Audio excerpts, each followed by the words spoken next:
नमस्कार स्वामी भक्तांनो, स्वागत आहे तुमचं पुन्हा एका नवीन व्हिडिओमध्ये. आपल्यातील प्रत्येक व्यक्ती हा कोणत्या ना कोणत्या देवी देवतांचा भक्त असतो, त्यांना मानत असतो. आपल्यापैकी बरेच जण हे स्वामी समर्थांचे देखील भक्त आहेत. ते अगदी मनोभावे स्वामींची पूजा अर्चा करत असतात, आराधना करत असतात. स्वामी भक्तांना हे माहितीच आहे की स्वामी हे आपल्या भक्तांना कधीही निराश होऊ देत नाहीत.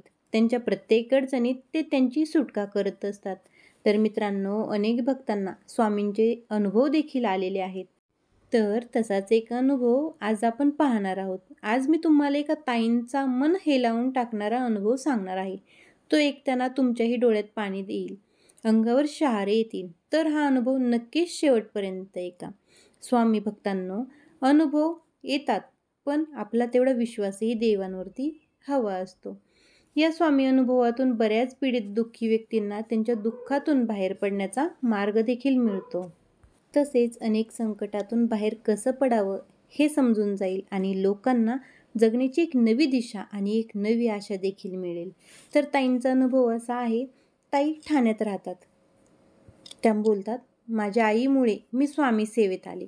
त्यामुळे मला या स्वामी सेवेमुळे प्रत्येक अडीअडचणीतून बाहेर पडण्याची ताकद मिळत गेली. माझ्या सर्व अडचणी दूर झाल्या.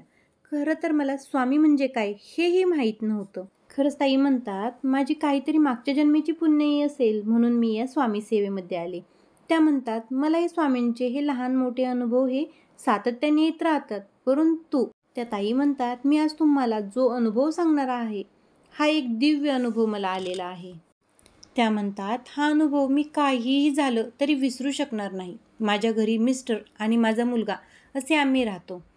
तर बाकीची फॅमिली सर्व गावी असते.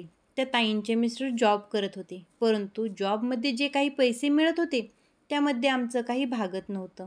मुलांचे शिक्षण, बाहेरचा खर्च यासाठी भरपूर पैसे लागायचे. मग आम्ही दोघांनी जॉब सोडून काहीतरी स्वतःचा व्यवसाय करण्याचे ठरवले. आम्ही मग एक फूड कॉर्नर सुरू केले, परंतु ते फूड कॉर्नर 4 महिन्यातच बंद पडलं. नंतर आम्ही असे छोटे मोठे बरेचसे स्टॉल टाकू लागलोत, परंतु आम्हाला त्यामध्येही काही कमाई होत नव्हती. नंतर आम्ही साड्या आणि लहान लहान मुलांचे कपडे विकण्यास सुरुवात केली, परंतु तेही काही दिवसानंतर बंद पडले. आम्ही ज्या वेळेस व्यवसायाला सुरुवात केली त्यावेळी आम्ही आमचे सोने वगैरे गहाण ठेवून व्यवसायाला सुरुवात केलेली होती, परंतु त्यामध्ये देखील आम्हाला यश काही प्राप्त झाले नाही. एकदा तर आम्हाला अशी वेळ आली की आम्ही उपाशी देखील राहू लागलो, परंतु आम्ही हिंमत हारलो नाही. दिवसभर फक्त विचार करत बसायचो आणि त्याच टायमिंगमध्ये माझी आई माझ्याकडे आली आणि त्या टायमिंगमध्येच मला तिने स्वामी समर्थांबद्दल माहिती सांगितली होती. स्वामींची सेवा कशी करायची, कोणती करायची हे तिने मला सांगितली. त्यानंतरनं मी काही नीट व्हावं, थोडं का होईना सुरळीत व्हावं या कारणाने स्वामी सारामृत वाचायला सुरुवात केली. आमच्या बाजूला स्वामींचा मठ आहे, तिथे सुद्धा मी जात होते. स्वामींची मूर्ती मी घरात आणली आणि अशातच तारक मंत्राचं तीर्थ कसं बनवायचं हे देखील मला माहीत झालं. आता सेवा चालू झाल्या होत्या. त्याचवेळी शेवटचा मार्ग म्हणून मिस्टरांनी शेवटचा मार्ग म्हणून मिठाईचे दुकान चालू केले. आता हतबल झालेलो होतो. बऱ्याचशा व्यवसायांमध्ये आमचं तर नुकसान झालेलं होतं, पण हा आता शेवटचाच उपाय किंवा शेवटचाच रस्ता म्हणून आम्ही मिठाईचं दुकान चालू केलं. ताई म्हणतात, मी रोज तिथं तारक मंत्राचं तीर्थ किंवा पाणी शिंपडायचे.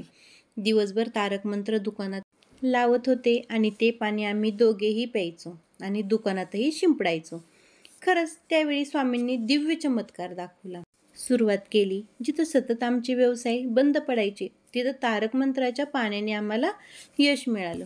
त्यावेळेस दिवाळीचा सण होता, त्यामुळे अनेक ऑर्डर्स आम्हाला मिळू लागल्या आणि त्यावेळी आमची भरपूर कमाई झाली.